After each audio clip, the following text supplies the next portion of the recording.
Hello everyone, आज हम revise करेंगे पॉलिटिकल ज्योग्राफी का बहुत इंपॉर्टेंट टॉपिक जिसमें से हर बार मोस्टली क्वेश्चन बनते हैं। बाउंड्री और फ्रंटियर के बीच में डिफरेंस। बाउंड्री आप हमेशा याद रखो, जैसे हमारे इंडिया पाकिस्तान की बाउंड्री है कि हमने बाउंड्री बना रखी है कि आप इधर नहीं जाओगे, हम उधर नहीं जाएंगे। फ्रंटियर क्या होता है? ये मैन मेड नहीं है, नेचर ने खुद बना रखी। मतलब दो कंट्री के बीच में पहाड़ था या नदी थी, हम कह देंगे नदी के उधर तुम्हारा या पहाड़ के इधर हमारा, ऐसी चीज़ें होती है। तो देखो, तो इसके क्या क्या टर्म आएंगे। ये क्या होती है? थिन होती है, ये लीनियर होती है, लिमिट करती है, पॉलिटिकली बनाई जाती है, लीगल है, क्लियर है, और ये बॉर्डर के ऊपर होती है, ये डिज़ाइन करती है, की गई है सेपरेट और एक्सक्लूड करने के लिए।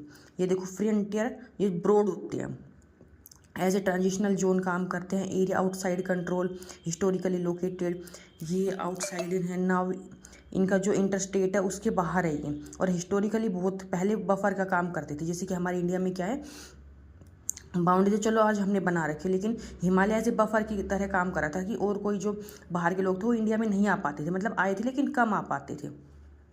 अब देखो स्टेज क्या क्या होती है बाउंड्री बनाने की, हमें पता चल गया बाउंड्री हम लोग बनाते हैं, मैन मेड है, ये नेचुरल है। तो अब बाउंड्री बनाएंगे कैसे? मतलब जो इंडिया पाकिस्तान की हमारी बाउंड्री बना रही है, स्टेट के बीच में जो हमारी बाउंड्री वो कैसे बनती है?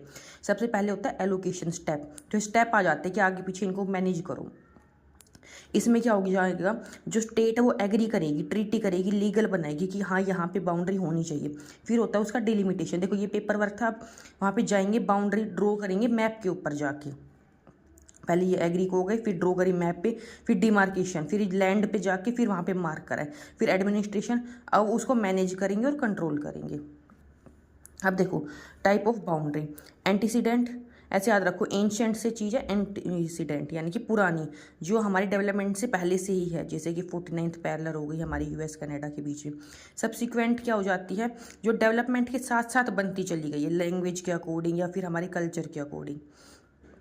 फिर हमारी आती है सुपर इम्पोज्ड, यानी कि जो ज़बरदस्ती हमारे ऊपर डाल दी गई, जैसे कि ब्रिटिशर्स ने बना दी ज़बरदस्ती, ना तो वहाँ पे कल्चर हमारा मेन आ रहा है और मिक्स है सब कुछ वहाँ पे। फिर है रिलेक्ट, जो कि पहले बनाई गई थी लेकिन अब उसका कोई भी ऐसा यूज़ नहीं है।